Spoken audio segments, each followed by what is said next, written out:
La Bible en un an, la 66e journée, le livre des Nombres, chapitre 8, verset 1 au chapitre 9, verset 23, le livre des Psaumes, chapitre 50, verset 1 à 23, le livre des Proverbes, chapitre 10, versets 11 et 12, l'évangile de Matthieu, chapitre 20, verset 29 au chapitre 21, verset 22. Le livre des Nombres, chapitre 8. L'Éternel dit à Moïse: transmets ces instructions à Aaron. Lorsque tu placeras les lampes sur le chandelier, les 7 lampes devront éclairer en face. C'est ce que fit Aaron. Il plaça les lampes sur le devant du chandelier, comme l'Éternel l'avait ordonné à Moïse. Le chandelier était en or battu. Il était en or battu de son pied à ses fleurs.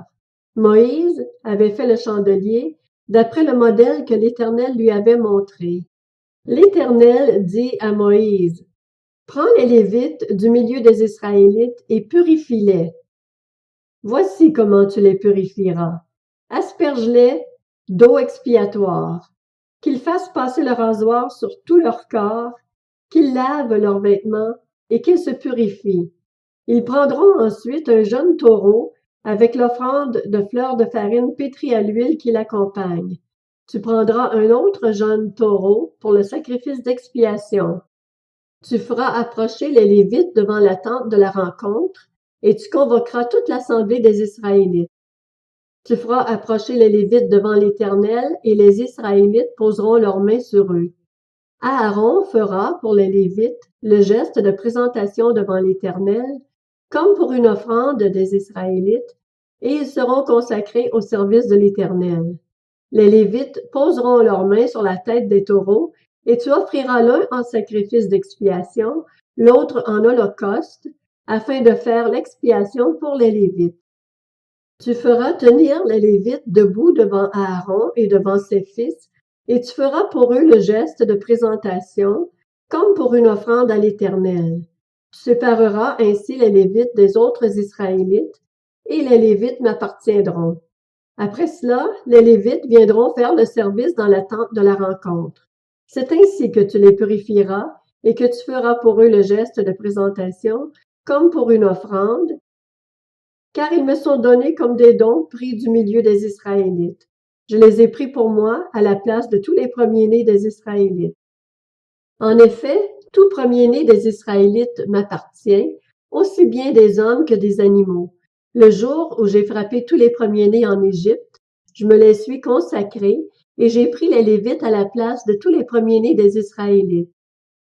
J'ai donné les Lévites à Aaron et à ses fils comme des dons pris du milieu des Israélites pour qu'ils effectuent le service des Israélites dans la tente de la rencontre, qu'ils fassent l'expiation pour les Israélites et que les Israélites ne soient frappés d'aucun fléau en s'approchant du sanctuaire. Moïse, Aaron et toute l'assemblée des Israélites firent pour les Lévites tout ce que l'Éternel avait ordonné à Moïse à leur sujet. C'est ainsi que les Israélites agirent envers eux. Les Lévites se purifièrent et lavèrent leurs vêtements. Aaron fit pour eux le geste de présentation comme pour une offrande devant l'Éternel, et il fit l'expiation pour eux afin de les purifier. Après cela, les Lévites vinrent faire leur service dans la tente de la rencontre, aux côtés d'Aaron et de ses fils, conformément à ce que l'Éternel avait ordonné à Moïse à leur sujet. C'est ainsi que l'on agit envers eux. L'Éternel dit à Moïse: voici ce qui concerne les Lévites. Dès l'âge de 25 ans, tout Lévite entrera au service de la tente de la rencontre pour y exercer une fonction. Dès l'âge de 50 ans, il quittera sa fonction et ne servira plus. Il aidera ses frères dans la tente de la rencontre pour garder ce qui est confié à leur responsabilité, mais il ne fera plus de service. Voilà comment tu agiras envers les Lévites pour ce qui concerne leur fonction. Le livre des Nombres, chapitre 9. L'Éternel parla à Moïse dans le désert du Sinaï, le 1er mois de la 2e année après leur sortie d'Égypte. Il dit: que les Israélites célèbrent la Pâque au moment fixé. Vous la célébrerez au moment fixé, le 14e jour de ce mois, au coucher du soleil. Vous la célébrerez conformément à toutes les prescriptions et les règles qui s'y rapportent. Moïse ordonna aux Israélites de célébrer la Pâque, et ils célébrèrent la Pâque le 14e jour du premier mois au coucher du soleil, dans le désert de Sinaï. Les Israélites se conformèrent à tous les ordres que l'Éternel avait donnés à Moïse. Il y eut des hommes qui étaient impurs à cause d'un mort, et ne pouvaient donc pas célébrer la Pâque ce jour-là. Ils se présentèrent le jour même devant Moïse et Aaron, et dirent à Moïse, « Nous sommes impurs à cause d'un mort. Pourquoi serions-nous privés de présenter au moment fixé l'offrande de l'Éternel parmi les Israélites? » Moïse leur dit, « Attendez que je sache ce que l'Éternel vous ordonne. » L'Éternel dit à Moïse, « Transmets ces instructions aux Israélites. Si l'un de vous ou de vos descendants est impur à cause d'un mort, ou bien est en train d'effectuer un long voyage, il célébrera néanmoins la Pâque en l'honneur de l'Éternel. C'est le 14e jour du 2e mois qu'ils la célébreront, au coucher du soleil. Ils la mangeront avec des pains sans levain et des herbes amères. Ils n'en laisseront rien jusqu'au matin, et ils ne briseront aucun de ses os. Ils la célébreront suivant toutes les prescriptions de la Pâque. Si quelqu'un qui est pur et n'est pas en voyage s'abstient de célébrer la Pâque, il sera exclu de son peuple. Cet homme-là supportera les conséquences de son péché parce qu'il n'a pas présenté l'offrande de l'Éternel au moment fixé. Si un étranger en séjour chez vous célèbre la Pâque de l'Éternel, il se conformera aux prescriptions et aux règles de la Pâque. Vous aurez la même prescription pour l'étranger et pour l'Israélite.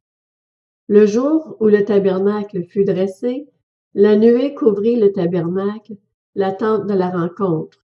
Depuis le soir jusqu'au matin, elle eut l'apparence d'un feu sur le tabernacle. Cela se passa constamment ainsi. La nuée couvrait le tabernacle, et la nuit elle avait l'apparence d'un feu. Quand la nuée s'élevait au-dessus de la tente, les Israélites partaient. Ils campaient à l'endroit où s'arrêtait la nuée. Les Israélites partaient sur l'ordre de l'Éternel, et ils campaient sur l'ordre de l'Éternel. Ils campaient aussi longtemps que la nuée restait sur le tabernacle. Quand la nuée restait longtemps sur le tabernacle, les Israélites obéissaient au commandement de l'Éternel et ne partaient pas. Quand elle restait peu de jours sur le tabernacle, c'est sur l'ordre de l'Éternel qu'ils campaient et partaient. Si la nuée s'arrêtait du soir au matin et s'élevait le matin, ils repartaient. Si elle s'élevait après un jour et une nuit, ils partaient. Qu'elle s'arrête sur le tabernacle 2 jours, 1 mois ou 1 année, les Israélites restaient à camper et ne partaient pas, et quand elle s'élevait, ils partaient. C'est sur l'ordre de l'Éternel qu'ils campaient et partaient.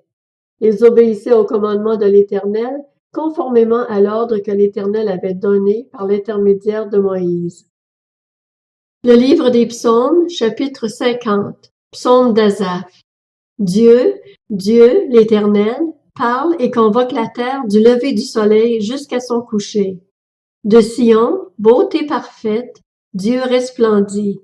Il vient, notre Dieu, il ne reste pas silencieux.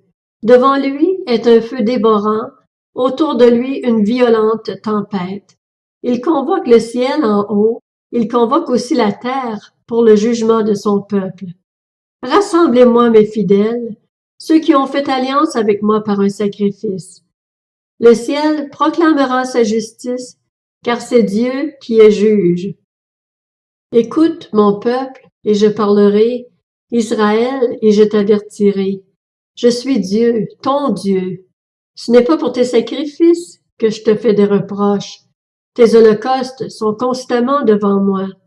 Je ne prendrai pas un taureau dans ta maison, ni des boucs dans tes bergeries, car tous les animaux des forêts sont à moi, toutes les bêtes des montagnes par milliers. Je connais tous les oiseaux des montagnes, et tous les animaux sauvages m'appartiennent. Si j'avais faim, je ne te le dirais pas, car le monde est à moi, avec tout ce qu'il contient. Est-ce que je mange la viande des taureaux? Est-ce que je bois le sang des boucs? Offre en sacrifice à Dieu ta reconnaissance, et accomplis tes vœux envers le Très-Haut.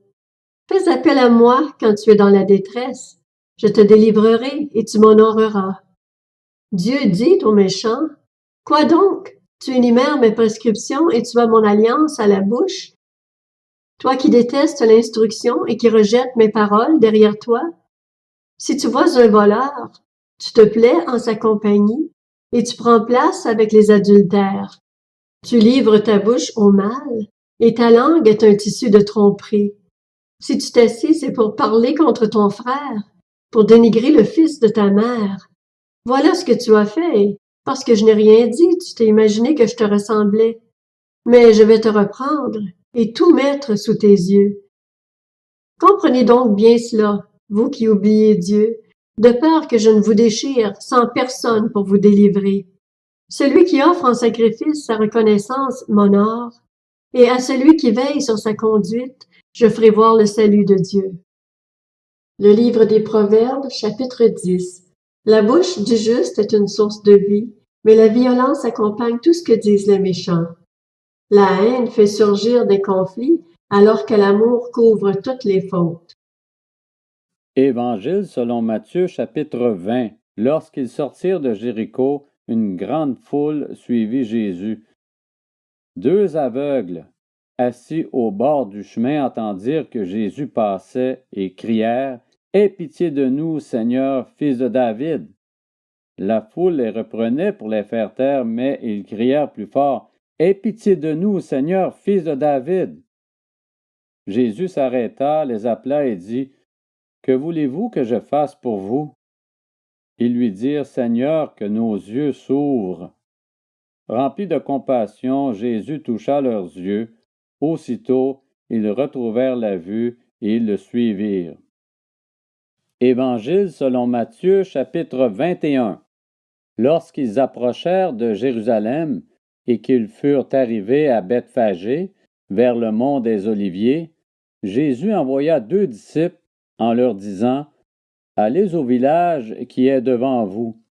Vous y trouverez tout de suite une ânesse attachée et un ânon avec elle. Détachez-les et amenez-les-moi.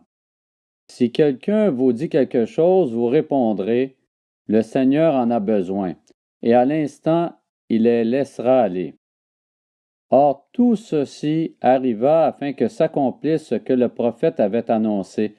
Dites à la fille de Sion, voici ton roi qui vient à toi, plein de douceur et monté sur un âne, sur un ânon, le petit d'une ânesse. Les disciples allèrent faire ce que Jésus leur avait ordonné. Ils amenèrent l'ânesse et l'ânon, mirent leurs vêtements sur eux, et Jésus s'assit dessus. Une grande foule de gens étendirent leurs vêtements sur le chemin. D'autres coupèrent des branches aux arbres et en jonchèrent la route. Ceux qui précédaient et ceux qui suivaient Jésus criaient « Hosanna au fils de David! Béni soit celui qui vient au nom du Seigneur! Hosanna dans les lieux très hauts! » Lorsqu'il entra dans Jérusalem, toute la ville fut troublée. On disait « Qui est cet homme? » La foule répondait « C'est Jésus, le prophète de Nazareth en Galilée. » Jésus entra dans le temple de Dieu. Il chassa tous ceux qui vendaient et qui achetaient dans le temple, et il renversa les tables des changeurs de monnaie et les sièges des vendeurs de pigeons. Il leur dit, il est écrit, mon temple sera appelé une maison de prière, mais vous en avez fait une caverne de voleurs. Des aveugles et des boiteux s'approchèrent de lui dans le temple, et il les guérit. Mais les chefs des prêtres et les spécialistes de la loi furent indignés à la vue des choses merveilleuses qu'il avait faites et des enfants qui criaient dans le temple, « Hosanna au fils de David !» Ils lui dirent, « Entends-tu ce qu'ils disent? » « Oui, leur répondit Jésus.